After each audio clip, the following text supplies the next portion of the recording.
Saintess summons skeletons. By Morn. Chapter 631, Endless 8.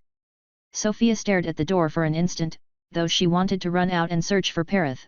She stopped herself, turning to Remia again. So. The way out. Well. It's easy. Kind of, but, I mean. You. Are you not going to tell me? Sofia asked with a surprising calm. You. Could you not stay?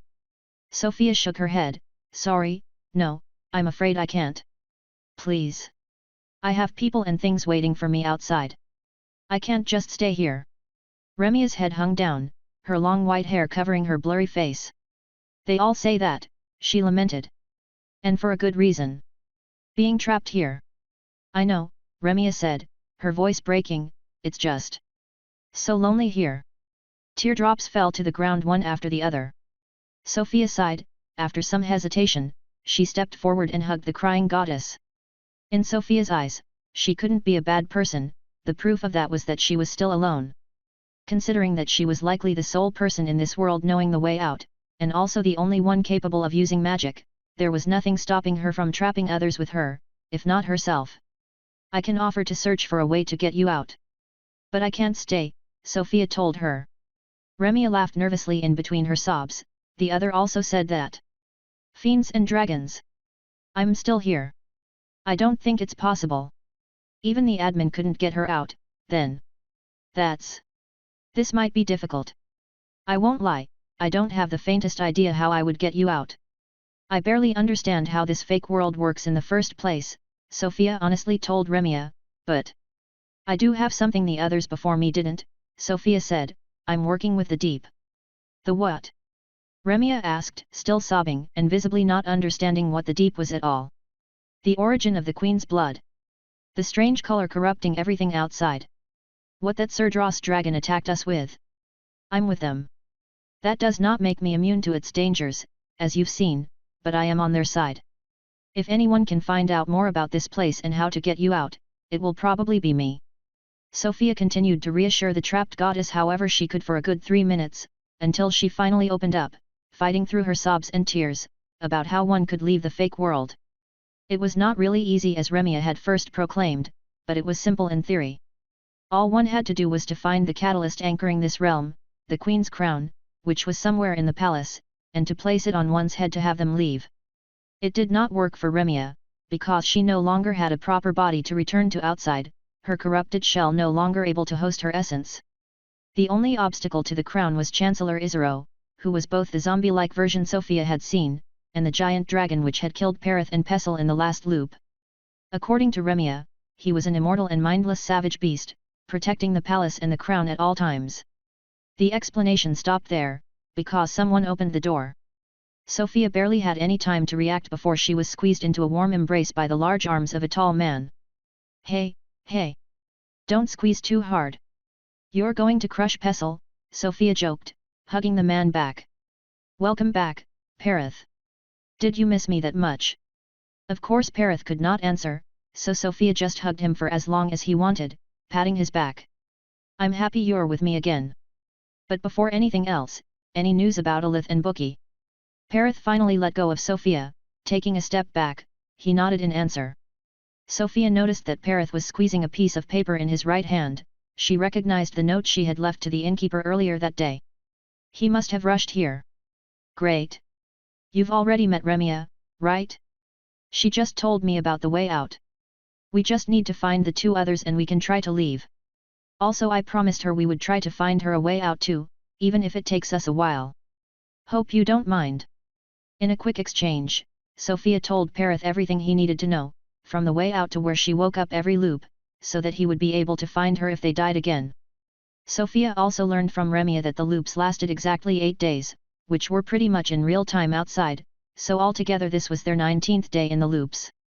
This raised questions about how Pestle was still there when her lifetime would have long run out, but Remia had no answer. That being said, she had more to say about other things. You should wake up somewhere in the palace. Surdros pulled you in there, but I cannot see inside, the goddess explained. Anything else you want to know? Weren't you supposed to go sing now? We can stay in my closed spatial loop, it's going to be a mess outside, but they won't find us here. I can afford to skip one show. Alright then, I do have a few questions. Do you want to get some news from the outside world in exchange, maybe? Sofia asked. No, thank you. I think if I know too much I will end up going crazy. It has been hard enough keeping myself sane for so long. As you wish. Sorry. Remia answered with more nervous laughter, it's fine, really. In fact, it might be better for me to stay here anyway. After all, it's already been 30,000 years, right? What's the point of going out only to end up? To end up? There was another long silence. Ahaha. More censoring? Sofia turned to look at Perith, he also seemed uncomfortable. Is the censored something she wants to avoid something that happens every 30,000 years? Like whatever cataclysm that made the lost epoch become the lost epoch. That's coming again soon? Great. Just great. The Phagiad invasion just around the corner clearly wasn't enough. Unless that's also what happened the last time? I need to reach 500, and fast. So what do you want to know? Remia continued after the long silence. Alright, so. First of all, about that spell schematic I mentioned before, I know it's on this moon somewhere, but I have no idea where, any guesses? I think I know, yes. There's a rather intricate ritual engraved on the back of the Queen's throne. That could be it. The throne is broken in this world, though, so even if you managed to get past Isaro to find it, there's only the bottom half. I have searched for the other half for a while, but I am confident it is not here in the looping world. I guess we will have to try to find it in the real world, then. Assuming the dragon doesn't send us right back in here. Why did it even do that? That is because of Isaro.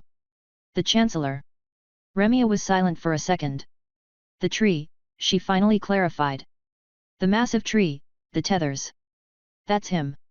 This world is his creation. His ultimate effort to save his kingdom from. And censored again. Well, at least we know of one way to survive whatever is coming. Even if it isn't especially a good one. How are these things related, though? Sofia asked when she guessed Remia was probably done talking. Well, this is just my guess, but I believe that all the creatures outside, Surdros and my own shell included, have become some sort of an immune system for the tree. It forces intruders into submission by sending them here. If you stay here too long, your body outside will probably become like that too, Remia explained. And then we would be stuck here forever. As am I. Wait, does that mean Surdros is somewhere here? As well? And all the smaller creatures? Remia nodded, the smaller creatures, as you call them. They're all around us. The people here, in this world, well. As for Surdros, he used to be here, long ago. That was before I knew that the crown was the way out. He did not leave fast enough, and then. Let us just say. He had the courage to do what I could not.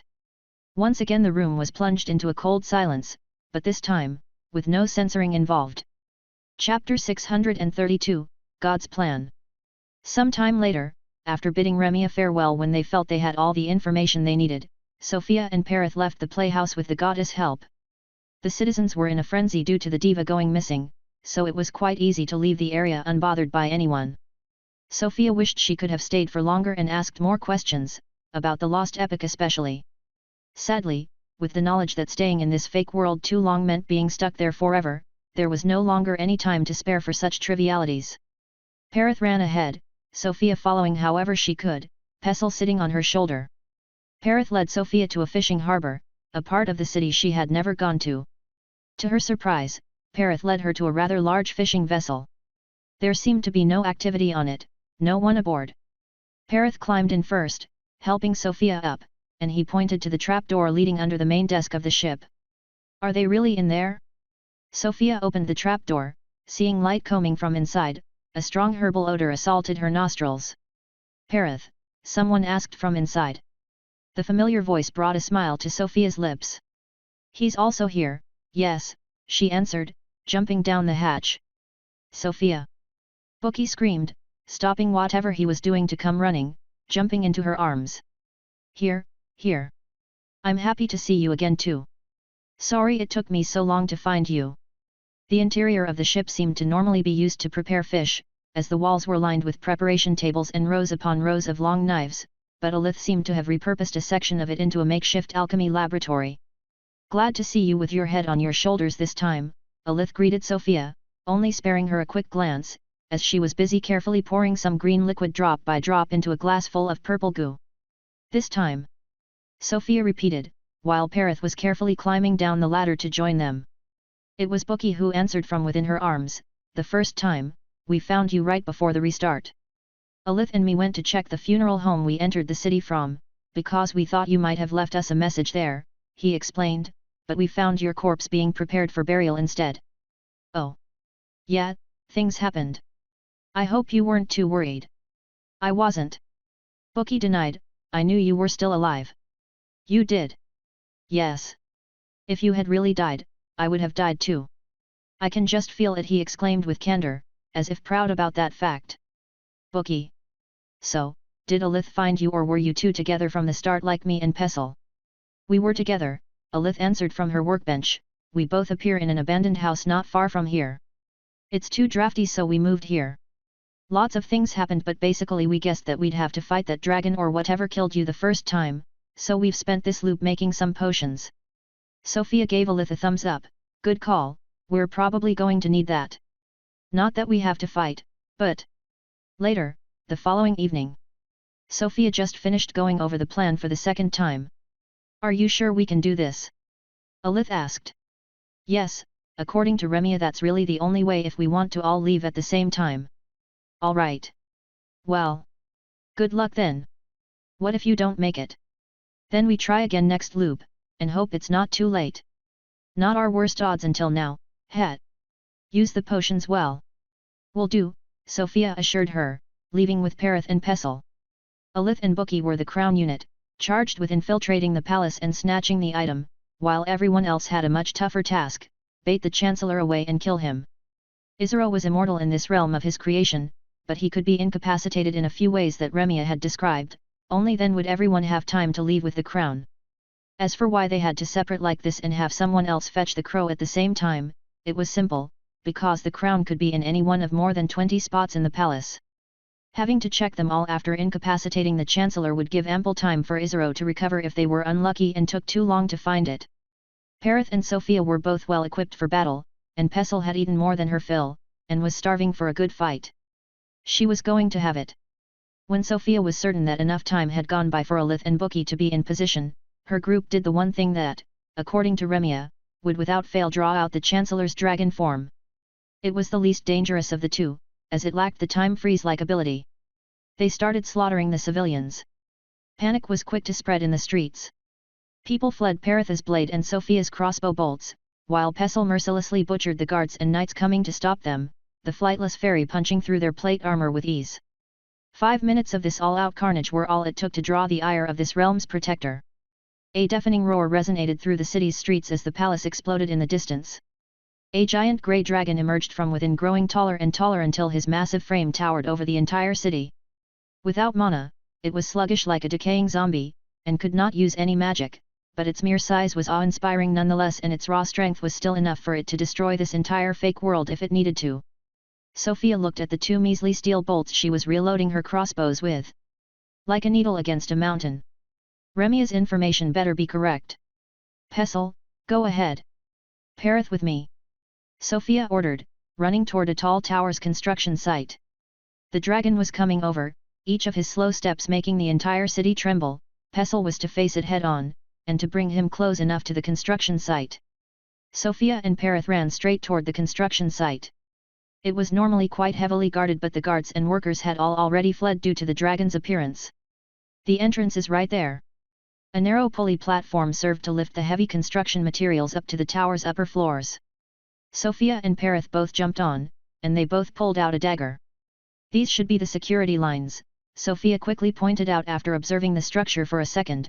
"Cut 3 on your side, at my signal, you cut the last one, I'll do this side." The two got to work, the daggers slicing through the ropes one by one, the entire structure creaking every time a line was cut. The dragon approached fast. Finally he was close enough that his gigantic head pierced the clouds above them. The dragon clawed at the air, trying to catch Pestle, who jumped from roof to roof. The fairy's tiny claws hacked at the dragon's paws whenever she narrowly avoided their strikes.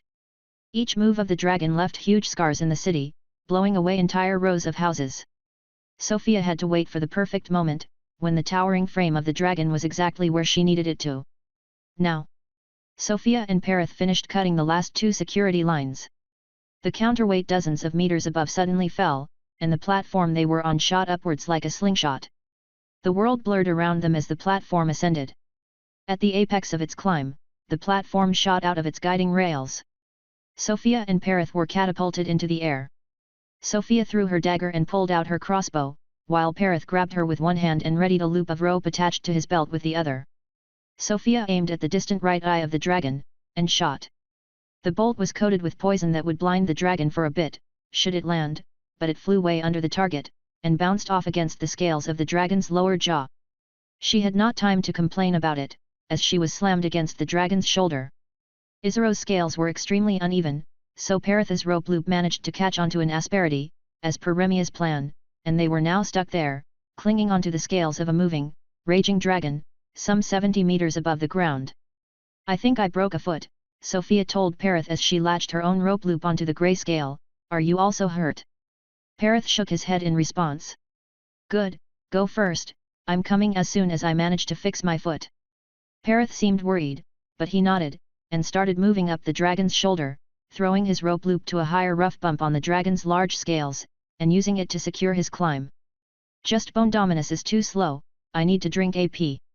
The dragon took a step forward, his shoulder shaking with the movement, and Sofia had to clutch the bumps in the scale until her knuckles were white for her not to fall. His paw hit the ground with a bang, demolishing 2 more houses, and Sofia could finally relax a tiny bit, reaching for the potion strapped to the back of her belt. With one hand, she drank its contents, while looking up at Perith, who was making some serious progress climbing toward the back of the dragon. "It's gonna take another step, I'll go after." Sofia braced herself for the movement. It was easier to stay in place this time, as she had expected the shaking. When the dragon's paw impacted the ground again, she started her climb. Chapter 633, Fall for a Crown. Sofia's muscles ached as she climbed over the dragon's shoulder, one scale scaled after the other, while the massive creature chased Pestle all around the city. Perith was right above her, finding the easiest way up, and constantly looking down to make sure she was holding on. About halfway up to reaching the dragon's back, Sofia had to stop for a moment. Her breathing was heavy and the whistling cold winds at this altitude helped her cool down as much as they hindered her progress. "I didn't remember my arms being so weak." Almost there. Sofia couldn't stop for too long. Pestle would eventually start to tire as well, and the crown wouldn't work on someone who was currently dead in the fake world, so the fairy had to survive. After climbing up another meter, Sofia's hands slipped. She fell half a meter down before the rope loop she had tied up became taut, stopping her. She dangled in the void for a second before she managed to catch herself, the rope having almost slipped off of the uneven part of the scale it was latched onto. Close call. Sofia took off her leather gloves one by one with her mouth. The cold got worse, but it gave her a slightly better grip. Scale after scale, she climbed, cursing the weakness of her limbs. And as she was starting to wonder whether she was even going to make it, a golden light started illuminating the horizon. With the light came music. A song of countless layered instruments full of energy and hope, as if calling for the listeners to climb a mountain and defy the heavens. Remia. Sofia felt her body becoming lighter, her muscles tightening up, the fatigue disappeared, washed away by a rush of endless energy. "Thank you."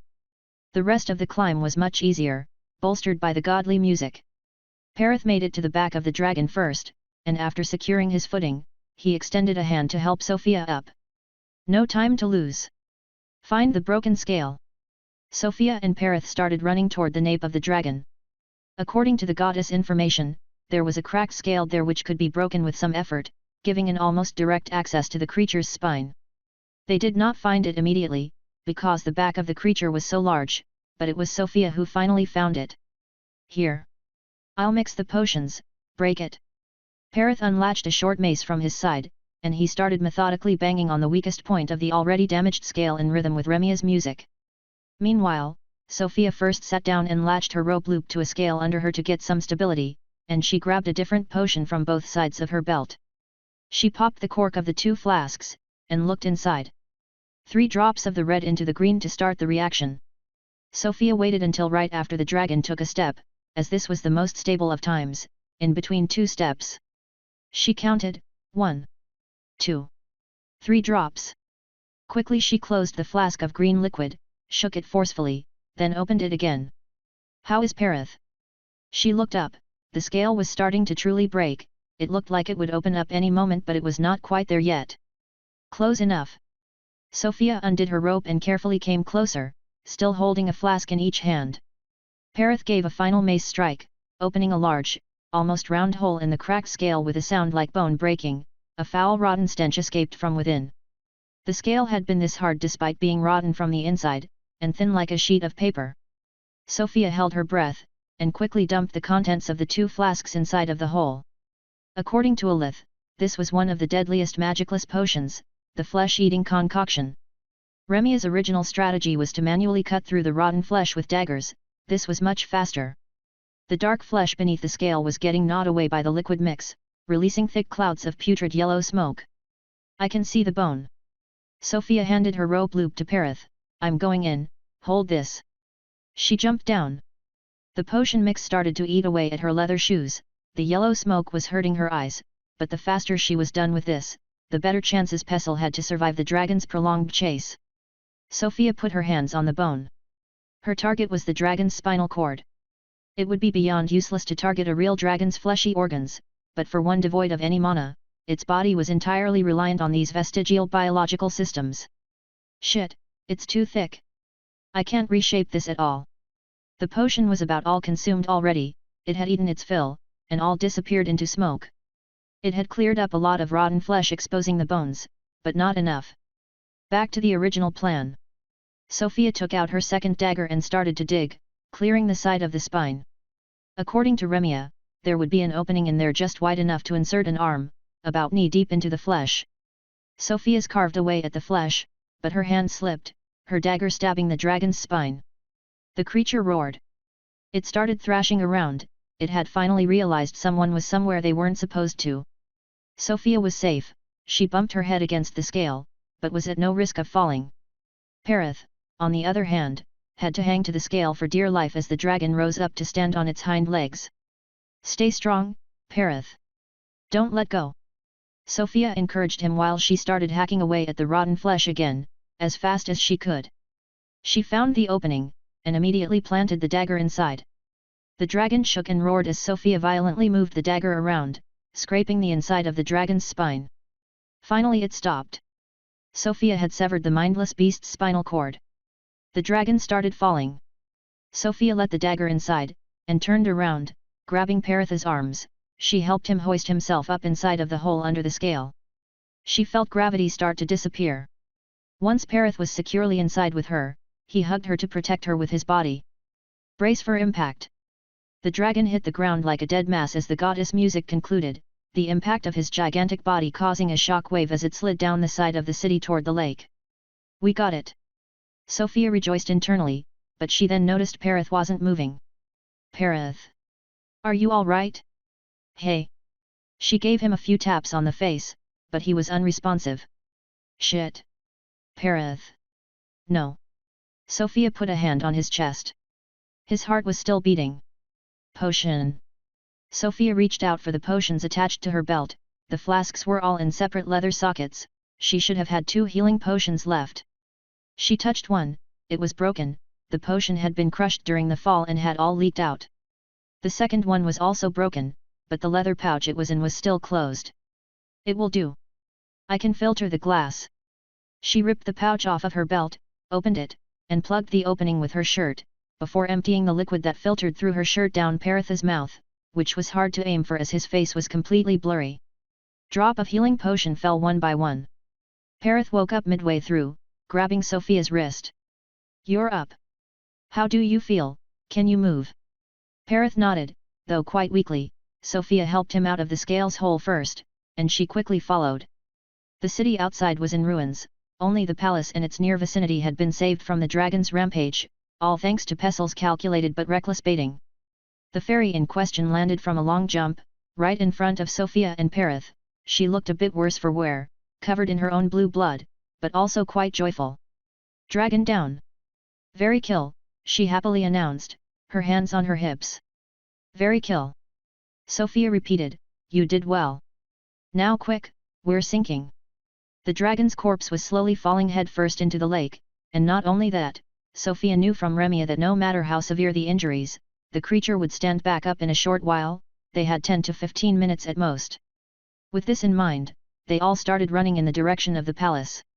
Chapter 634, Leaving Paradise. The group ran down the collapsed dragon's back and into the destroyed city, and Sofia started lagging behind. She had been pushing herself until now, but with the weakness of her regular human body, the exhaustion she had been ignoring during the climb was now catching up to her. Breathing heavily, she was starting to see double. She mumbled something about needing to catch her breath, but Perith would have none of that. He swept her off her feet and carried her through the ruins, running steadily all the toward the palace. Alith and Bookie actually met them midway, Alith holding a thin golden crown in her only remaining hand, while Bookie was holding her from the side, helping her stand. Perith let Sofia down. That was impressive, Alith said first, got the crown. Pretty sure it's the one, same one she was wearing in that painting. Sure looks like it. What happened to your arm? Sofia asked, as there was nothing left of Alith's left arm but a short tourniquet stump dripping with blood that stained Bookie's clothes. Some short old knight fought back a bit more fiercely than I anticipated. Had to sacrifice my arm to protect Bookie, Alith explained. She was still clear-headed, but it was obvious from her voice that she was in great pain. I got him with my crossbow. Bookie chimed in, but Alith's arm got sored. Her potions could not heal it, so I had to help her cut it off to stop the bleeding. And you still walked all the way here? Sofia asked Alith. You should have just waited in the palace. I feel like I'm right about to pass out, honestly, Alith answered through gritted teeth, but all I have to do is not die, right? The sooner we're out. Hey yi. Someone called out from a distance. Sofia turned to see the thin frame of a goddess in white coming running. Ah, here's our savior coming, Sofia said with a smile. Remia ran up to the group, stopping against a pile of rubble at the end to catch her breath. You did it. First try, she said, astonished. Sofia answered with a deep bow, in no small part thanks to you. Thank you, Remia. The others copied her motion, ragged that they were. Even Pestle bowed to the goddess. After a moment of silence, a single teardrop fell to Remia's feet. She let out a short nervous laugh. You shouldn't thank me, you know. I would have been a bit happy if you failed. Sofia rose from her bow, looking down at the short crying goddess. Yet you helped us anyway, to the point that you're starting to fade. You're translucent. Are you going to be all right? Aha. It's nothing. Just a few regular resets and I will be back to normal. If you use my music a lot out there, it might even be faster than that. We will, Alith answered. Right. Right, Sofia confirmed. I will spread the music around if I have to. And I will find a way to get you out of here. You have my word. Mine as well, Alith added. Us too. Bookie continued, speaking for himself and the other skeletons. We will get you out so that everyone everywhere can hear your music. Tears flowed freely down the sobbing goddess' blurry face.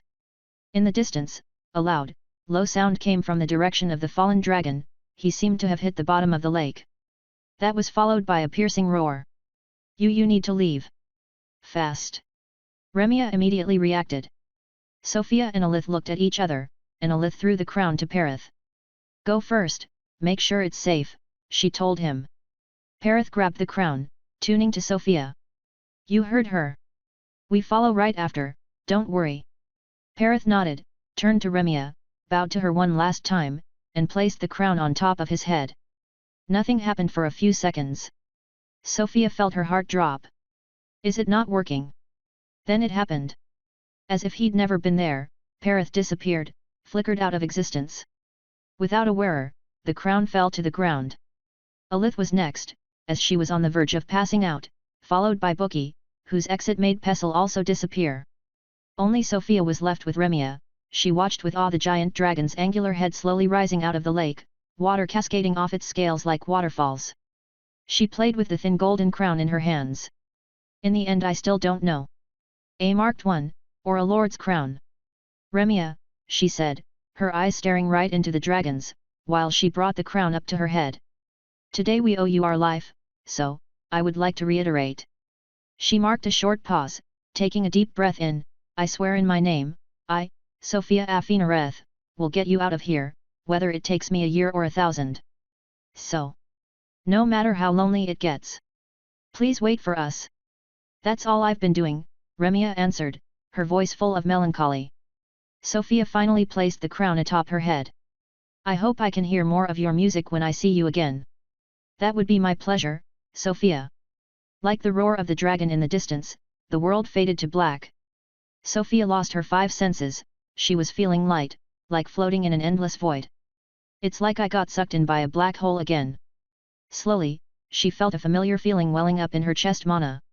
How I missed that feeling. Mr. Scribe. Scribe? Can you hear me?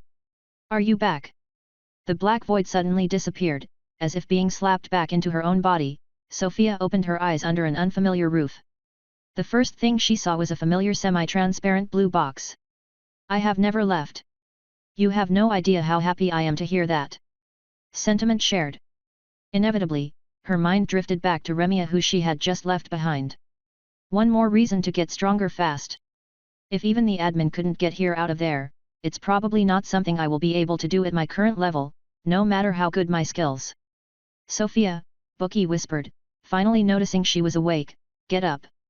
But no noise, he told her, waving his small hands above her eyes. Monsters outside. Sofia slowly sat up, looking around her. She was on the floor in a relatively small round prayer room. Everything looked pristine, so it was clearly in the light world, and she could indeed see the shimmering colors of deep creatures crawling on the other side of the room's stained glass windows. They were in a small bubble of the light world, so her mana senses did not extend very far. Where's everyone else? She asked. Pestle is sleeping in her page, Bookie answered. Alith and Brother Perith have gone to check the next room, he then said, pointing at the only door leading out of the prayer room. Are we really in the palace? The dragon would have pulled us into this prayer room, through this narrow door? Let's join them, Sofia told Bookie as she stood up. Want to call Pestle out? No, Bookie answered, shaking his skull. She was out too long, her page is damaged. She needs to rest for a while.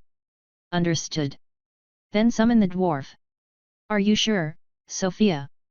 Bookie asked, a hint of worry in his voice, but still opening his book at the right page. Summoning the fortune dwarf for most of his mist and 5 million of Sofia 5.3 million mana would leave them both almost out of this fight if something happened. All the more reason to summon our strongest asset now, Sofia explained, gives us time to regenerate, we have no idea what we'll find here, so we have to be ready. Understood. Bookie ripped out the page himself, and the dwarf appeared in the light world, looking exactly like Sofia remembered him from when he was alive, except for the blurry face. We'll be a bit safer like this, Sofia said, nodding in satisfaction. Let's join the others. The mood change was jarring as Sofia and Bookie walked out the prayer room's door, into one of the palace's long halls. The air became stale and the temperature dropped. The palace in the real world was in a poor state. A thick layer of grey dust covered everything, and the city's giant trees' black and golden roots pierced the walls and the ground. They had saved this ruin of a building from collapse, but had also destroyed most things within. Right, the tree grows from within the palace. Or rather, Chancellor Isaro. And these roots? They're all growing ebb fruits. It seems like I still have all my things. I'm uninjured as well. Perith and Alith were each slowly exploring in an opposite direction, carefully looking behind every root, and through every door. Sofia shone a bit of light into the corridor, and they both turned around, which filled her with a sense of great relief. I can finally see everyone's faces again. Chapter 635, Paradise Toy Box. Hard to believe the ebb comes from these, Alith commented, playing around with one of the fruits she just harvested. Despite it shining once it was taken from the root, the light changed nothing. Perhaps the palace was just already too unstable, but the fruit's light failed to bring the group to the light world. Maybe we can bring one back to check in a more controlled environment, but that's how they were in the lab at least. We'll see how it goes, still got our emergency escape orb if needed. Hopefully it'll work. But what now, throne? Alith asked. That is where the spell is supposed to be. Can you lead us there? We can. Bookie answered, we had to search the crown in it, Follow me. Wait, Bookie. Too dangerous. Get the rat to scout ahead. The group walked through the abandoned palace, constantly getting thrown in and out of the light world. Alith and Bookie already knowing their way around was a great help, and it seemed none of the deep creatures actually ventured inside of the palace for some reason, despite there being some openings in the ceilings and walls. The stalkers and other monstrosities would creep around the edges, walk on the other side of walls and windows, but never enter. As they progressed, the tree's roots took up more and more space. It was obvious that they were walking toward the tree. The walk was relatively uneventful until, weaving their way through the thick roots blocking the path, they entered the throne room. The base of the gigantic tree stood there, like a wall of black and golden bark separating the throne room into two halves. Besides that and the usual roots and dust, there were very few things left aside from debris, the throne, and many grey feathers littering the ground, as if someone had plucked a bird right there. The throne is right there. In one piece. Sofia tried to advance, but Perith blocked the path with an extended arm. Oh fuck! She had been so excited to finally get her subclass's second skill that she had completely failed to see the distorted human face in the bark. But it had certainly seen them. What could this entity be capable of? There was a moment of silence. Sofia thought about attacking but knew she couldn't. If the tree was the thing maintaining the fake world, then trying to kill it was as good as trampling on her promise to Remia. I don't know if it'll help, but I do have my unlife runes, so. Sofia pushed down Perith's arm. All of you stay here. I hope you know what you're doing, Sof. Not really, Sofia answered, before taking a few steps forward, truly entering the throne room.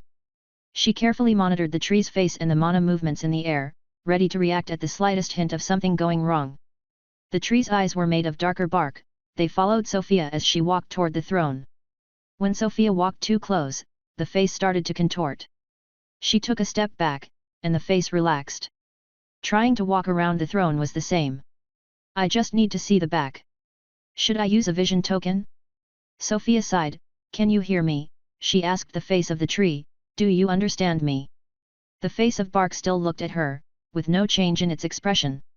Maybe. Sofia repeated the same things in Draconic. The tree's eyes slowly narrowed. And its mouth opened. With an extremely deep voice, it started slowly answering in the Draconic language. Serdros. Have you come back? It asked. I am not Serdros, Sofia answered. Serdros is dead. Not. Then you must leave. Before I forget. Before, your face. You must leave, the tree told Sofia, its voice oozing with dread. I will leave. I just need to see the back of the throne first, Sofia told the tree. You can't. I will not let you, it slowly answered, and Sofia could feel the hostility in its voice. She could feel the room's mana move in strange ways around her. But it was not an attack yet. She carefully considered what to say next. Why not? Do you remember Nex? You must have let him see it. Nex. Remember, I do not. But perhaps, like the faces. Forgotten. Forgotten faces? Is that a way to explain why the light world's faces are all blurry? Wait. The feathers on the ground, could they? Sofia took a few steps back, to grab one of the numerous feathers from the ground. Sofia wiped off the dust. It's not grey. It's black. The links were immediately drawn in Sofia's head, helping her understand a fundamental rule of the light world. It was all following Izaro's memory. These feathers, black feathers like a crow's, covered in skin dust, were likely all coming from a single person, the avian lady they had randomly met earlier on the moon, one of Nex's ancient companions. She was the sole person whose face was not blurry in the light world, and the reason was simple: she visited Izaro often, as shown by the feathers. Often enough for him to remember her face. That might also explain why everyone's memory gets rest in the light world. They live tethered to the tree. And it's much easier to remember the same 8 days again and again than to let everyone live an endless life. If the tethered's memories are all dependent on Izaro's memory, he could only remember so much before reaching saturation. It was only different for us because we're not tethered. But once you become one, like the avian lady, you get stuck in the loop. With the number of feathers here. She must have come here and discovered Izaro hundreds of times. Do you know who these feathers are from? Sofia asked, holding up one of the feathers. That. I do not. Was I wrong? Whatever. Why can I not look at the back of the throne? Sofia asked next. Watch. Me, the face in the bark answered. I am the result. We cannot create paradise. Create paradise? He became a tree by trying to create paradise? Is that what the spell does? The spell is the light world? Next saw it. It's fake worlds. The spell is just that. Of course there was a fake world like the trials. This must be what they used to create the trials. Ahaha. Did I do all this just to get one of Joa's class skills? The others were starting to worry as they watched Sofia silently cackle to herself, but she quickly regained her seriousness. I still want to see it, Sofia told the tree. If the queen's descendants were here, would you let them see? You cannot see. Our queen. No heir. That much was obvious. It seems like he won't attack me as long as I don't force things, but just to make sure. Sofia shook her staff, ringing Ormancletha's bell. The tree's face contorted, its eyes fixating the bell. This. Why? How? Our queen's voice. He heard it. Not an enemy, then. The queen's voice, hey? Do you believe I am the heir now? Sofia asked next. My queen, the tree face mumbled, I can never forget. With these words, the face in the bark relaxed, and its eyes slowly closed. Oh fuck, did it die? I guess not, the mana in the tree is still too stable. It must have fallen asleep. All thanks to Ormancletha's bell. From the side, Alith was pointing madly at the throne, pressing Sofia to hurry up. Yes, yes. Finally Sofia laid her eyes on the back of Queen Esprizia Ormancletha's throne. As expected, there was a mind-numbingly complex spell schematic carved on the back, but not only that, it came with an inscription at the top. One written in the old human language, no less, and so pristine in condition that one could swear it had just been carved through the stone. My fair lady, I send unto thee this throne, for I have received the sorrowful tidings. It appears these artificial bounds were akin to a child's ploy in the end. Was it not vain of us brothers to believe we might so easily elude it? Yet still, we thank thee for indulging our folly for so long. As was convened, let us leave here a fragment of this fleeting flesh's transient wisdom, that our future marked ones might still benefit from this utter farce. I shall depart first, as thy return demands a cause. I yearn for thy warm presence to unite us once more. Sincerely, why? This was then followed by a much shorter message, in the common language. For my marks, I leave here the first of 4 mirrors, a world free from the clutches of death, the Paradise Toy Box. Chapter 636, Sofia, you look scary. Sofia only quickly had time to glance over the messages, as the scribe started grabbing all of her attention with system notifications. Class Quest Update. Class Quest, find the missing skills. You picked an experimental subclass not meant for use, 3 out of 4 skills could not be retrieved, but there are traces of their recorded locations. Update, you found 1 of 3 missing skills, 2 remain. Warning, this class's skills cannot be learned. Hints. 1 of 4 skills was discovered in a labyrinth. 1 of 4 skills was discovered in the deepest trenches of the ocean. New. Paradise Toy Box was discovered on the warped moon. Found, essence missing. Singularity Edict was discovered in ruins of the lost epic beneath an unholy cathedral. Learned. Subclass quest progress, 2/4. Warning. Spell schematic is being recorded. Please do not look away. Of course the essence is missing. It ended up being Ivrave's skill and not Afinareth's. Unlucky. I just need to stare at it while you record it. Hopefully it's not too long, Izero could wake up any moment. Recording complete. You may now learn Paradise Toy Box. Available subclass active skills. Paradise Toy Box, create artificial realities. Error. Subclass skills slots are full. Attribute 1 of 2 remaining free slots to False Lord subclass in order to learn Paradise Toy Box. Technically we have 3 slots since I got rid of Alith's skill, but anyway, of course yes. Why even ask? You have acquired the active, Paradise Toy Box, incomplete. Incomplete? Oh, because I lack the essence? Alright. Now I just need to quickly copy the message in a system note. I'm sure Richard would pay good money to read this. And done. I think I've got everything, now I just need to grab the dead god's body and get the fuck away from this moon. I don't think I could possibly save Remia right away, not when an admin failed at it before me. Making as little sound as possible, Sofia walked away from the throne, and returned to the group. I got the spell. Let's get to a safer room, she told them, and just like this, they left behind the sleeping tree. They ended up sitting in one of the palace's better furnished rooms in the light world, where they were relatively safe and comfortably seated, if one just ignored the creeping mass of deep stalkers walking all over the windows on the outside. So, success, right? Alith asked. Yes, but give me a second to check the spell description, I'll explain everything I discovered, it's quite a bit. Maybe let us read the description too.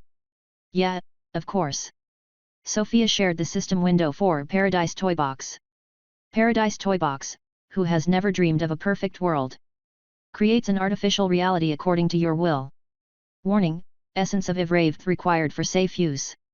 Using this skill without the required essence will instead cost mana. In such cases, the artificial reality will be extremely unstable and will not function as intended. Possible malfunctions include failed activation, uninhabitable artificial reality, permanent blueprint alteration, critical memory loss or alteration, failure to return to reality, reciprocity of state in the real world, sudden artificial reality failure, clones, spontaneous explosion, split mind, insanity, uncontrolled timescale alterations, reality slipping sickness, aura corruption, sudden death, and more. However, 2 spell snippets can safely be used with mana only. Leave the toy box, allows the user to dismiss themselves from an artificial reality. Freeze the toy box, allows the user to temporarily stop an artificial reality's timescale except for themselves. Mana costs will vary depending on the artificial reality's settings. Possible malfunctions. That's quite the list, Sofia commented first as she was the fastest reader. Yeah, whoa, that explains a lot about what we just went through, hey, Alith said next, and that must be how the system created the trials. And Joa's class. Also my guess, yes. The malfunctions do line up somewhat too, with time in trials being slower than reality, and with the reciprocity of state just meaning that you actually die in reality when you die in the trials. Blueprint alteration also happened when I did Sorrow's ritual, I think. But the trials are not extremely unstable, are they? Alith noted. I don't think so, the admins must have altered the spell a lot. Anna was the god of mana after all, so if anyone could have pulled off successfully modifying a spell from the deep, it was probably her, Sofia guessed. Agreed, well, you'd better not try regular activations until you kill scripture. Wouldn't want to see you turn into a giant tree. Bookie seemed shocked by Alith saying that, and he grabbed Sofia's arm. You can't use it, Sofia. I don't want Sofia to be a tree. Don't worry Bookie, I don't think I want to try, considering all the possible ways it could turn out. Better safe than sorry. But I think the way Isaro and the people here turned out had a lot more to do with them drinking Ormancletha's blood than with the spell itself. You mean the queen? Alith asked. Yeah, about that. Remember how we had that discussion about whether she was the real deal or just a marked one like me? Look at the message that was inscribed on the throne. Oh, that pretty much settles it, Alith said after reading the message. It's surprising that the lords would choose to just become humans. A bit as if we decided to try becoming ants, I guess? What's it, though? Well, Orator told me back when we got stranded in the deep, that they were tired of, scattering their will, is how I think he said it. And I can imagine that, especially for Ormancleth, if they see everything at all times as I think they do. I don't know about you, but that sounds tiring. But no idea. Maybe the cataclysm that erased the lost epoch. Probably that. Actually, since Remia seemed to think it was going to happen again. Well shit. Hopefully not. Whatever happened back then killed even the gods. But well, at least we know why there are relics from the lost epoch featuring the lords now. By the way, didn't that tethered count say the queen was the 10th lord or something like that? He did, but I don't think the human lords from back then were all actual lords of the deep. 6 of them were likely just regular humans copying the title. I learned a bit about that from one of the palace guards in the fake world actually. He seemed to think that if his skill with the blade was a bit better, he could have become a lord himself. That says a lot. Now that I think about it. That was probably the guy who cut your arm. He was good with the blade all right. I'd describe his face if it hadn't been all blurry. The discussion continued for a short while, with Sofia explaining the rest of what she knew about the situation, and some debate about how to best use the skill snippets from Sofia's new skill. Needless to say, Sofia was now really hoping the next trial was in a fake world. Just how much would she be able to break the trial given the ability to freeze time? The skill also gave Sofia some hope that she would be able to use it to free Remia once she killed Scripture and got Orator's essence. After all, if the incomplete spell could already alter the fake realities created by the system, perhaps the full spell was capable of more, despite the awfully short description Mr. Scribe gave it. This done, the group did not linger in the palace much longer. They were not about to make the same mistake as before and travel through the deepling-infested surface. Instead Sofia summoned the digger Kijikix. Making slow progress to avoid any possibility of ending up in an infested underground part of the city or to surface at the wrong place, the Kijikix dug under the palace and the streets until they were under Overend's spire, or what remained of it. Sofia, Bookie complained, grabbing her leg as the Kijikix were starting to dig upwards. Look, he said, pointing at the stone wall of the tunnel. It was subtle, but thanks to Bookie pointing it out, everyone noticed the pattern hidden in the stone's grain, eyes. That's a bit creepy, Alith commented. It's just a sign we're getting there. It's the body of a dead god we're after, tainted remains, according to Gluttony's description. Did Speed's corpse do that too? Alith asked. No idea. Speed's domain was already full of eye patterns everywhere, so I doubt I could have told if the corpse created more. The Kijikix dug up carefully until they reached a hard layer, the building's foundations, after which Sofia dismissed them and started digging herself, carving away at the foundations with the admin dagger. Midway through she had to stop. Her senses were tingling. Is something wrong? Alith asked from below. Sofia looked down. No. Something is right, she answered. Very right. The others looked up at her in incomprehension. I feel bones, she revealed with a scarily wide smile. Chapter 637, You get a single warning. Pain, and euphoria. Delight, as the prisoners squirm like worms at the other end of the bright red marking iron. Sofia's vision changed. With a gloved hand that was not hers, she watched herself slowly strangle a helpless man, before the scene in front of her eyes shifted again. He abducted and tortured people, animals, old and young, nobody was safe from the man's obsession. Then he would leave them behind, broken wrecks, barely able to think, just conscious enough to recoil at the sound of his footsteps. This, he took great pleasure in doing. Sofia's thoughts were muddled, she barely understood how she got there, she vaguely remembered being excited about something, before being pulled inside of this infernal spiral. And as she was forced to watch one atrocity after another, she was slowly losing her mind at the horrendous sights. Until finally it all stopped, a door opened, bright light spilling in, a svelte figure's appearance dispelled the horrors and the foggy thoughts altogether. Wearing a thin golden crown, the figure was swift and merciless. She said not a word, and stabbed her long and thin rapier through the man's head, pinning him into the wall. So you were serious about that warning, hey? This much will never kill me, human, the torturer spat out despite his punctured head. He raised a hand toward his attacker, conjuring some nasty spell. The magic discharge struck the crowned woman without encountering any resistance, but it did nothing. Enough, the queen answered calmly. And the mad god impaled on her sword simply died a mortal's death. His mind ceased to exist, and somewhere, another god of pain, for that was who he had been, would soon rise to replace him. The queen left without another word, leaving her blade in the god's skull. This was where Overend's mangled memories ended. But Sofia's mind was only getting clearer, and she was still there, stuck inside of the dead god's body. If this is like it was with Speed. Shouldn't I wake up now? Hello? Am I stuck? In a memory? Besides her thoughts, she controlled nothing. She then heard footsteps. The queen came back. So it wasn't over? But that god is already very dead. The queen was walking awkwardly as she stepped in the direction of the god's corpse. She opened and closed her hands, as if trying to regain sensations in a numb limb. Coming close, she looked into Sofia's eyes. Sorry you had to see that, she apologized in a monotone voice. Who? Me. The queen flashed Sofia an awkward smile. It was like watching a monster trying its best to imitate human expressions. She turned around, her back facing Sofia, she took a few steps away. It's really you. What do you think, Sofia? Ormoncleith answered, a hint of amusement in her voice. No other living mortal has shared my eyes and kept their will to live. Is existence not ironic? Only in shackles can we truly enjoy freedom. I'm not sure I follow. If you close your eyes, does anything else still exist? The Lord asked next. Of course it does. But does it, really? Ormoncleith rebuked, taking a few steps out of the door.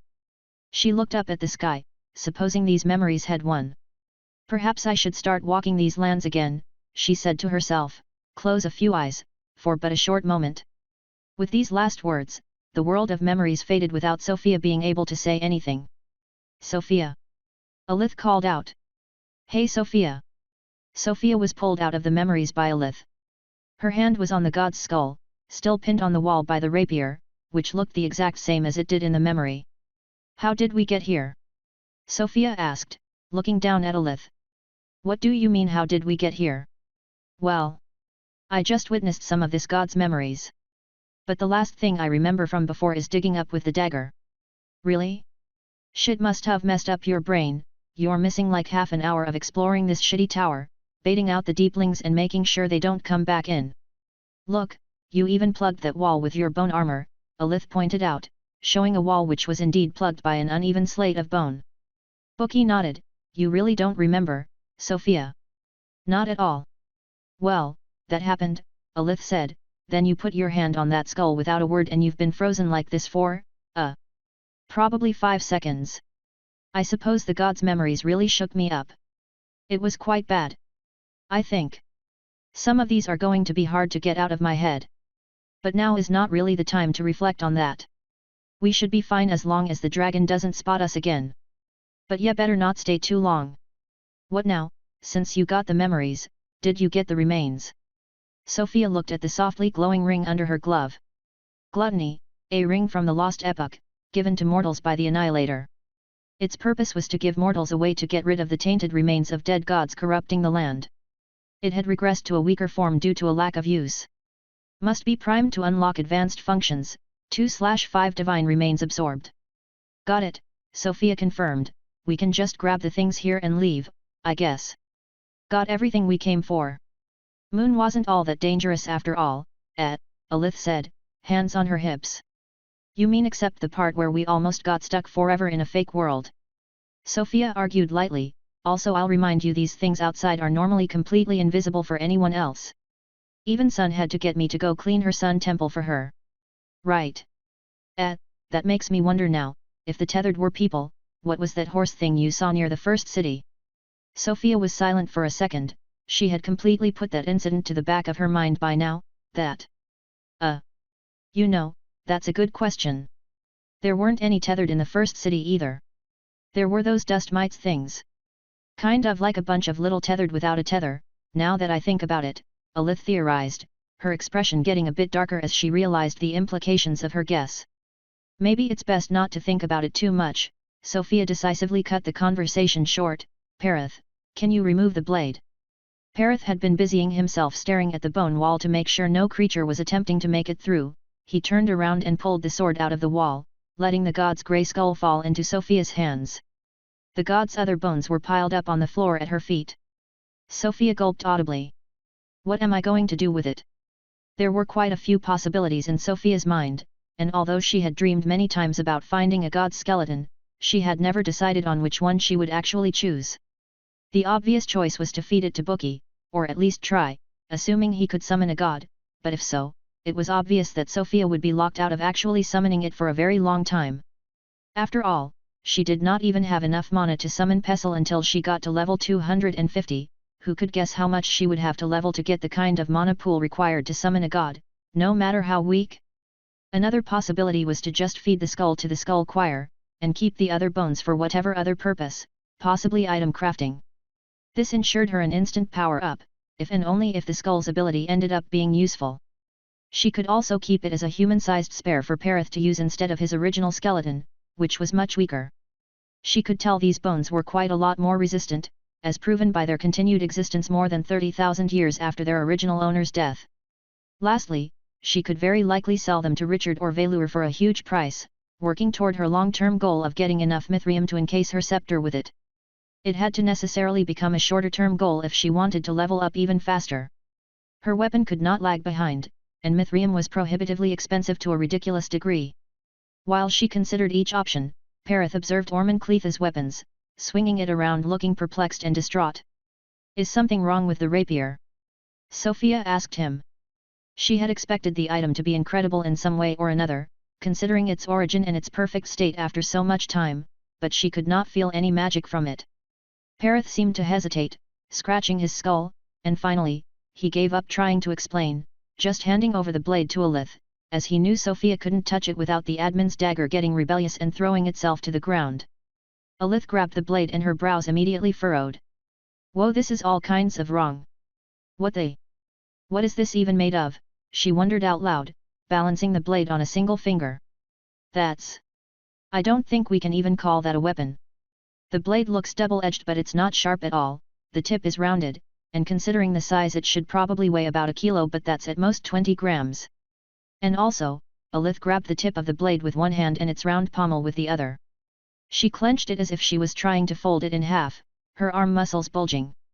The blade did not even begin to bend. Stiff as I don't even know. Feels like an unbreakable stick more than a rapier. The uncles probably don't need real weapons. Bookie chimed in. "You right, because that clearly isn't one," Alith agreed, "though we should probably call this lord an ant, now." "No matter what we call them it's probably wrong either way," Sofia commented. "Ormoncleith actually invaded the gods' memories while I was watching them," she explained. "We had a quick discussion, kind of." "Really? Why do I always miss out on this stuff?" "What did she say?" "Worrying things. And that she might come back." "So 2 worrying things," Alith deadpanned. "That's a way to see it. Tried identifying the rapier?" "Yeah, but my scribe's about just as confused as I am. Being out of system range isn't helping either." "What about the skeleton, what are we doing with it?" "Decide fast, it's not that safe here." "Well. Bookie, can you eat it?"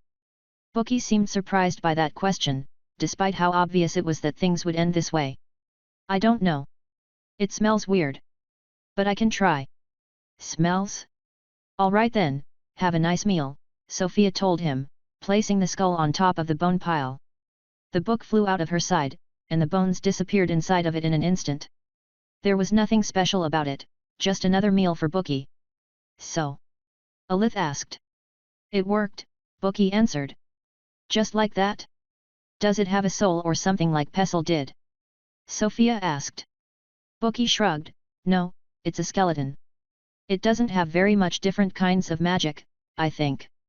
And it looks disturbing. But no soul."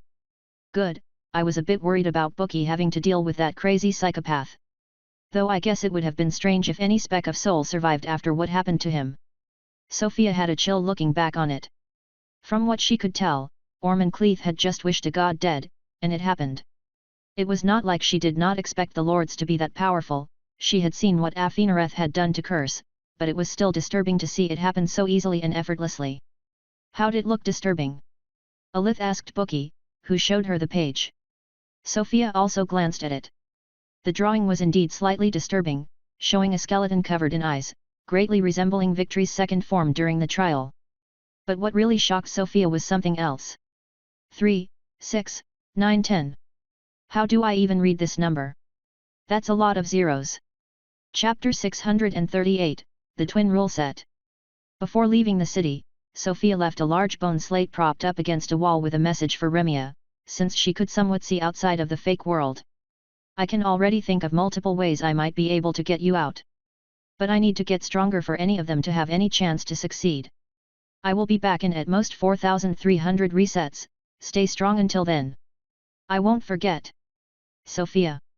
After that, the group left without ever returning to the surface until they were well past the lake surrounding the city.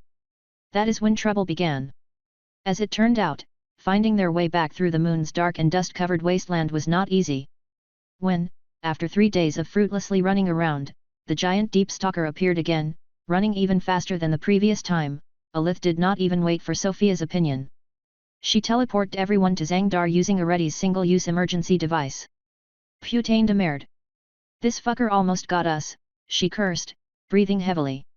Sofia looked at Alith with incomprehension. What? Did you want me not to use it?" "It was right," Abu Alith started asking, but Sofia cut her short. No, no. What you said before. Did you swear in Orcish or something like that? I didn't get what you said. What? What did I say, again? Putained Mard. Bookie proudly repeated from the side. Oh shit. Really? That's my native language.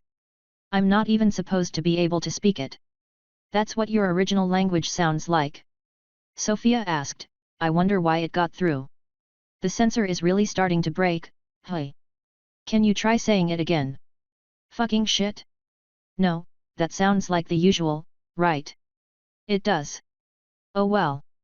You are cursing a lot these days, Sofia pointed out. I've had plenty of reasons to use a lot of expletives. I'll say, I'm not mad about finally being away from that moon. Sofia nodded, I cannot agree more. Time was starting to run short anyway, I have to join Morn for the next trial really soon, if I kept track of days correctly. Right. Saria should have already gone while we were in space, correct? That was the plan, at least, and Zafir was to take care of Remia then. Since I don't feel Remia's presence anywhere here, she must still be at it, actually. Remia, Alith repeated, now it's going to get confusing since they have the same name. If anything, we were lucky that we had avoided interacting with people who had the same name for so long. Yeah, true. Maybe we can nickname our dryad Rem, then. I like Rem. Bookie chimed in, jumping in place. Can we use it? He asked Sofia. Sofia shrugged, the both of you are going to use it no matter what I say, aren't you? Alith's light laugh was the only answer Sofia got, as she instantly changed the subject back to the trial. You're going for the next trial right away? She asked Sofia. I've still got to wait for Shadow Man myself, since our levels are still linked. I probably will. I had plans to see Speed again before, but since I might be already late for the trial, we might have to postpone that. There are a lot of plans I have skipped on, actually. And to begin with, we should warn Grandma that we're out. I need to see whether she made any progress with using the Odolite blood as well. Ah.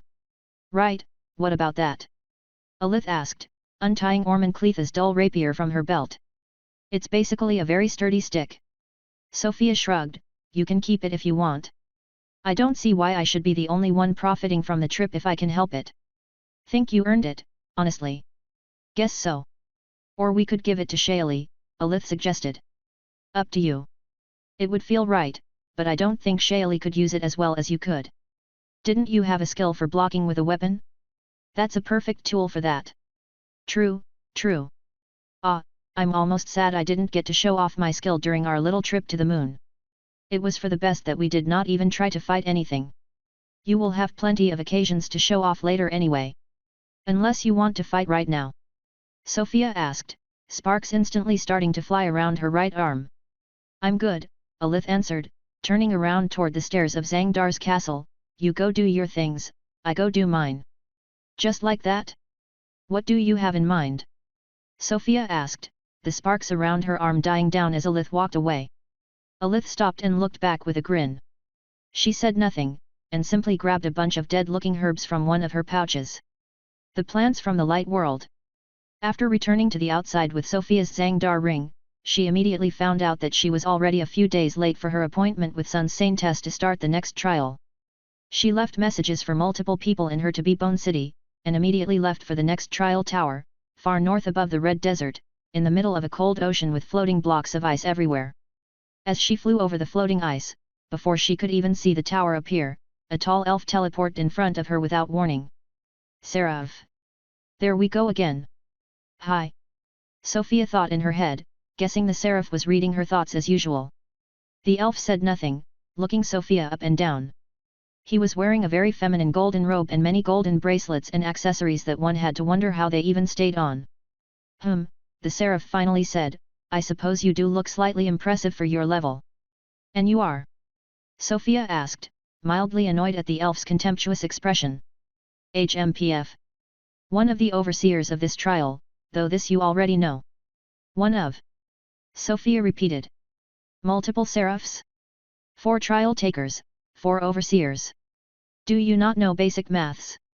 The elf asked back with a raised eyebrow. Feeling a headache coming, Sofia flew past the elf and kept going toward the tower. The elf teleported in front of Sofia again. Not fond of conversations, are we? Sofia rolled her eyes, quite the opposite, actually. But if you do not mind, I am already late, and quite frankly, I very much dislike your attitude. Ahaha. Respect has to be earned, human.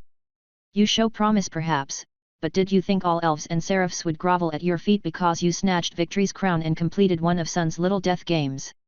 What? That's not what I meant at all. It seems, to me, that you've been lucky at every turn, Saintess.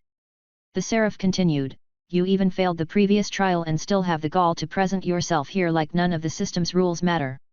Luck. Sofia repeated, in shock, must you be so insulting? And whether you like it or not, I am, in fact, allowed to be here, so if you have an issue with it you can take it up to Nex, why don't you? The seraph stared at Sofia, wide-eyed and seemingly at a loss for words.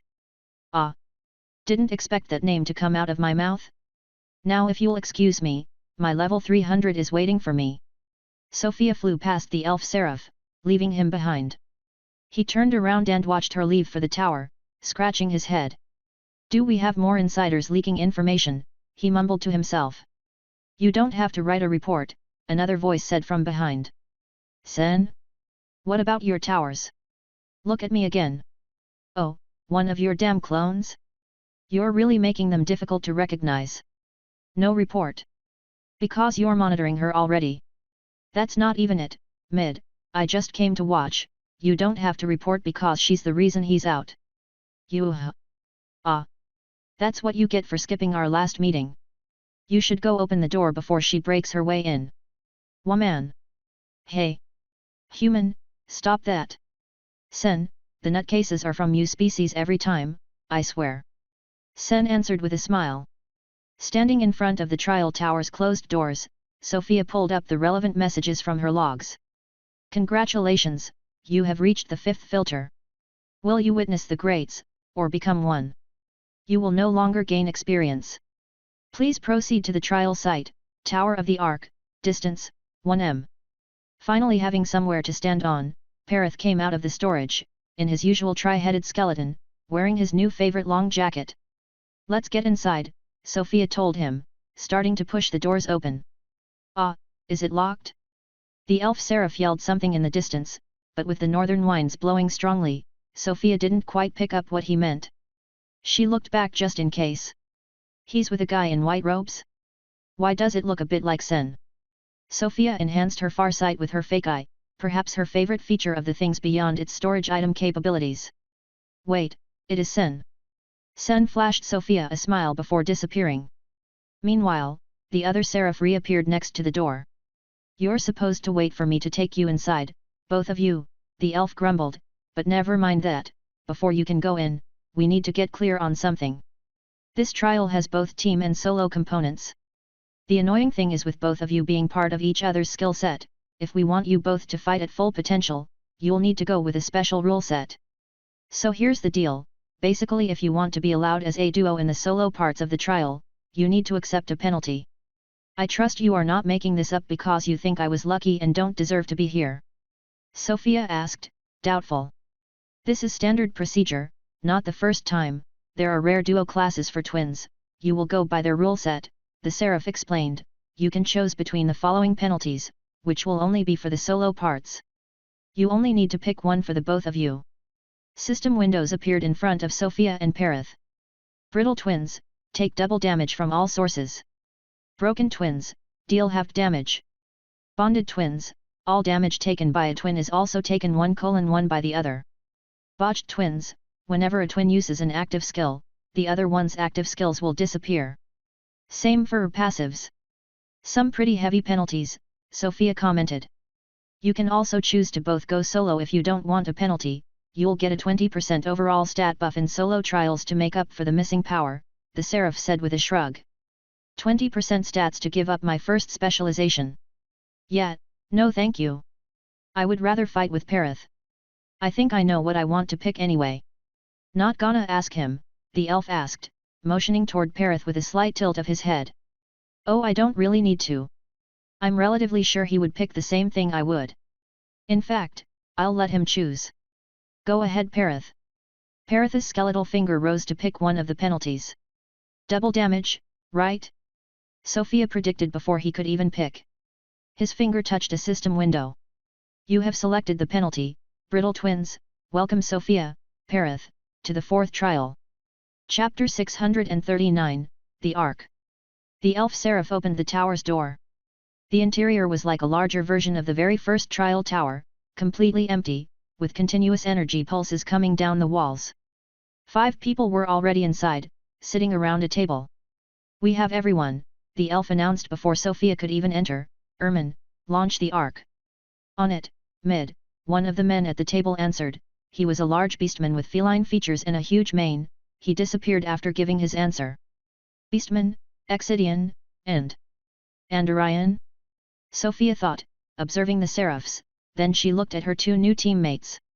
Morningstar was there as expected, drinking tea with 4 different swords strapped to her back, and the other was also a familiar figure. So you decided to come after all, Cooley. She was the founder and guild master of the Adventurers Guild, Cooley Hest, a tiny rabbit beast woman, and accessorily, Sofia's best drinking buddy after Alith. She looked uneasy sitting next to Morn and the 2 remaining seraphs, who on the contrary all looked rather relaxed. And so there are female seraphs, too. The Exidian looks like any other Exidian woman, down to the small hat. But the Andorian. That's not really what I imagined when I heard fish people. Ah, I shouldn't stare too much. Parath saluted everyone with a small bow, and Sofia decided to copy him. Good to see you again Sofia, been a while. Sorry Sun roped you into this, Morn called out. No worries, I agreed to it, Sofia started answering, but she was cut there but the other elf. That's it for that, trial starts now, he said as the tower suddenly filled up an alarming amount of mana coming from underground and the beastman seraph reappeared behind Cooley. We're out first, lady, the tall beastman seraph told Cooley, holding out a hand. Cooley just had the time to close her eyes and take a deep breath. When she grabbed the seraph's hand, they both disappeared. The elf simply appeared behind Morn, put a hand on her shoulder and they were both gone. That left only Sofia, Parath and the 2 female seraphs in the tower. The Exidian seraph stood up first. I was assigned the tall dashing man over there, she said, looking over at Parath. She teleported in front of him, holding out a hand. If you would, sir. I'll be right after you. Parath grabbed her hand, they disappeared. So I'm left with the Andorian. The Andorian seraph slowly stood up from her chair instead of teleporting. She was not particularly tall or impressive, she had a svelte frame and gracious movements like a dancer, the scales covering her body shimmering under Sofia's light as she approached. The body shape is really mostly human aside from the fins and the strange face. First time, the seraph asked, her voice surprisingly soft and feminine despite her mouth full of razor-sharp pointy teeth. Seeing an Andorian? Yes. Sorry for staring. Aha. No need to apologize. It's my first time seeing a Lumion, too, she answered, walking around Sofia. I doubt you will get to see many, but nice to be acknowledged, I suppose. Everyone seems to just call me human anyway, despite. You know. But are we not going? It's up to you to spread the name of your new race. But good news, this is precisely the place to do so. After all, you still rank first to this day. This is also why I am stalling. I still rank first. From the 2nd trial, you mean? Sofia asked, how is that supposed to help here? And why the need to stall? From the 2nd trial. Your ranking is your seed for this trial. It determines a few things. For the first place, which you are technically the holder of, though the skeleton also shares it, it is a bit of a mess. That is why we have to wait for the universal alert to go through. Universal alert? Well, not quite universal, only those who. Ah, it's out. Sofia heard the ding of a new system notification. Rank and degree 1, Sofia Afinareth, now entering the ARC seats will open up for sale in 1:00:00. Sofia gulped, this trial has spectators? Who exactly received this message? Well, normally you can filter those alerts out, but rank 1 is special so. Who exactly? Absolutely everyone above level 300, the seraph explained with a thumbs up, flashing her 2 rows of sharp pointy teeth. Oh shit! And you didn't even censor the name. Orders from above, the seraph answered with a shrug, as far as I can tell, we're all still alive, aren't we? Everything should be fine, now let's go. The seraph grabbed Sofia's shoulder and they both disappeared. You just broadcast my name to the entire world. Nothing is fine. Sofia wanted to scream as her consciousness faded. Sofia opened her eyes in her own body, and she felt several things. First there was a fresh breeze, a strong smell of salt, and a distinct feeling of wrongness. Under a clear blue sky, she tried to understand where she was. What the hell? She was alone at the bow of a terrifyingly immense ship of metal, sailing on an endless blue sea that extended beyond where the eyes could see in all directions. Space broke near her, and Perith appeared. Any information on what we have to do? Sofia asked. Perith shook his head. Well damn. This must be the Ark. I'm not even sure I can see the other end. I can tell it's a false world, the toy box skill is reacting strangely. Have you seen the other two? Again Perith answered with a negative. No matter, let's get ready, Bookie. I'm ready. Bookie answered, summoning himself next to Perith. Perfect. Since we have no information about what's coming at all, we have to be ready. Wait, what's? On the Ark's main deck, hundreds of people started to quickly appear in large groups, they were all level 299. Sofia quickly spotted Morn because the tall elf stood out that much with her giant sword, she had also appeared relatively close. Morn, over here, she called out. Everyone nearby turned to look at her. Ah! Perith crossed his arms, looking back at the observers. Despite some noise in the crowd, nobody came to pick a fight, and Saintess joined Sofia by floating over the crowd. I just got here, she said first thing, any sign of Cooley? I'm looking, Sofia answered, there are so many people. Think they're real? No, the Saintess decisively answered. Trial illusions. I see elves I know in the midst. They've been over level 300 for a long time.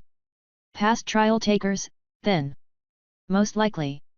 Sun told me nothing, so I know as much as you. Past trial takers. Sofia's eyes scanned the crowd, looking for familiar faces, but she was unsuccessful, until her gaze stopped on a shining bald head. Holy shit! That's Orvad. Does that mean Saria, Cynthia, and Zire are also somewhere in there? A demon should be easy to spot. Oh, there are several. Whoa! This trial is going to be crazy. Cooley found Perith before they could find her, the skeleton stood out that much, and the tiny guildmaster in her usual green robes landed in front of the other four. Happy to see you here, Sofia. Thank you for coming, Cooley. How are your nerves? Ahaha, the beast woman laughed nervously, I'll deal with it. I don't want to slow you down. Don't worry, it's a lot better to have you here than a random fourth member we can't trust. And it looks like I don't need to introduce Morn here. Indeed not, we have had time to converse a bit. The conversation was cut short by the voice of the beastman seraph blaring out on the Ark's deck, amplified hundreds of times by magic. Trial takers. Welcome to this year's third edition, of the tournament Ark. We are now on the Ark, a glorious ship going on a round trip around planet Gamma B13, an ocean world just a few trillions of kilometers away from ours. As you can see, there are many people around you, Triales from the past and present, you will compete with the best of the best, and have until the end of the round trip to awaken the second stage of your mana heart. More detailed instructions will come as you go through the trial, but for now, let the first test begin. You have received a new quest. The first test of the Ark. Accommodations on the Ark are on a first-come, first-served basis. Rooms rank down in quality with their number. You must lock yourself in a room with nobody from an enemy team to successfully reserve it. Dealing damage to other Triales is disabled. May the fastest prevail. Sofia was the first to read through the entire quest with the fast reading of Dodge Me. She did not wait for the others, she summoned the skeleton nymphs and phased through the deck. There were already other people on the lower floor, all like her, contestants looking for the rooms. A tall, pink-scaled Andorian that dinged as a hero was not far, and already reading a drawn plan of the Ark that spanned an entire wall. Sofia zoomed in with her left eye, not even going close. Rooms are on the opposite side. Sofia deployed her wings, she was about to go but she had a second of absence as the Andorian noticed her and they glanced at each other. She recognized the eye-shaped pendant around his neck, one of the previously unclaimed prizes of the second trial's 99th floor. The Andorian hero, on his part, seemed to frown at the sight of Sofia's crown. He turned in the direction of the rooms, and disappeared. Shit! So fast! Chapter 640, In a Sea of Fakes. Sofia held nothing back, and instantly activated the third tier of Runeforged Overlord, allowing her to start to catch up with the running hero. Their goal was room N degree 1, which was directly marked by a green dot on the Ark's map, at the very back of the ship. I'm faster. Every second Sofia flew, she got a little closer. She would overtake the hero long before reaching the other side of the Ark. A tall and narrow staff appeared in the hero's left hand. Mage. The Andorian did not turn back or stop running. He cast a seemingly simple spell, and a large wall of ice appeared in front of both him and Sofia, blocking the entire path. When he got up to it, he simply kept running through, as if the wall did not exist. Sofia used Summon Self to get through, teleporting herself to the other side while only losing a bit of momentum. Multiple fireballs exploded at her face on the other side. They did no damage, as damage was currently prevented by the trial's rules, and the shockwave did little to stop Sofia at all. I don't want to reveal my trump cards yet. The Andorian threw more fireballs behind him as he ran. They were like tiny balls of flame that expanded into a large inferno on collision. Sofia weaved herself a path through them, and was steadily getting closer. The magic pattern of the hero's staff suddenly changed. All the flying fireballs transformed to strange seeds, bursting out in explosions of roots and vines, trying to catch Sofia in the air. Sofia was used to much worse in terms of tentacular enemies. Avoiding these was a breeze. Finally Sofia caught a good opportunity. Parath. Now. Parath appeared near Sofia, instant casting chains of the 4 seals before he was even fully there. Golden chains appeared, grabbing the Andorian's arms and legs. He broke them all with a shockwave, but the momentary stop was all it took for Sofia to overtake him. Hold him back! Sofia ordered Parath. She could finally see the end of the Ark's top floor, and the room marked N degree 1. To her surprise, the Andorian appeared next to the door. Feeling Parath's distress, Sofia knew it wasn't an illusion. Teleport. The Andorian opened the door, throwing a glance back at Sofia, who was still a good distance away. I think not. Paradise Toy Box. The trial's simulation stopped and froze. Sofia herself was stuck in place, seeing everything for what it really was, just layers upon layers of mana. She was mana, Parath, the Andorian, the Ark, everything was. Like this she could see through walls, though everything was mana, so the most she could make out were the 4 huge mana sources in the distance, spread out throughout the Ark, which were likely the Seraphs. It's really stopped. The question is, can I move? I am supposed to be excluded from the effect. Focusing her thoughts on the Paradise Toy Box's skill's strange mana patterns, Sofia could somehow tell what was happening. Though she did not understand how, she understood what. She was too weak to interfere much with this fake world, which was too big for her. It was fine as long as she didn't move, but trying to change her position now would likely break her control over the timescale, letting time in the fake world flow freely again. Crap! It feels like I will have maybe a second between moving and time being back to normal. Can I get into the room in 1 second? I need more speed. No time for one with suffering or the demon transformation. My title is already on Olympian. Do I have another title for more speed? I don't think so. I just need a little push. Speed.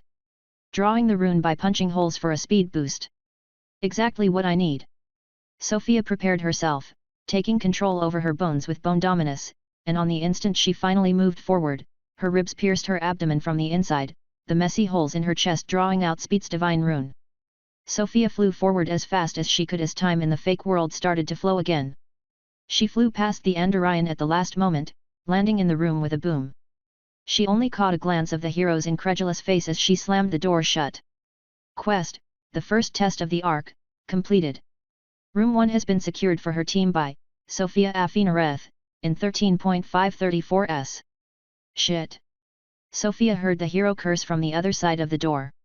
It was a short-lived annoyance, though, as he quickly moved on, and another announcement followed. Room 2 has been secured for his team by RoyalRoad, in 14.67s. Next Sofia heard a loud bang, and felt the Ark tilt. Wah! Room 3 has been secured for his team by Saintess, in 16.198s. Top rooms attributed, end of public announcements. Oh. Yeah, that's a name I know. And is Arid. He's that guy Death was talking about. He's already level 299. No, he might already be level 300. How fast do you need to level up? Looks like he failed to take Victory's crown though. That was the God Plains pendant, so he's rank 4 at worst. Tough luck, my rank hasn't changed. I wonder if he took Saria's second place or not even that. Sofia opened the door to let Parith in. You could have teleported in, you know? Well, whatever. Bookie's going to be leading the others here. As she spoke with Parith, Sofia observed as the rooms after room 3 were being taken one after the other. Some scrawny-looking elf teenager took room 4, a winged beast woman took room 5, and a fight broke out for room 6. Sofia observed from her door as a fake Saria went blow for blow against a human in sandals. Weird to see Saria like this. I can tell it's a fake without even talking to her. Wait. Is that Sen? He looks younger. Sofia smirked, and launched a tiny piercing bolt at Sen.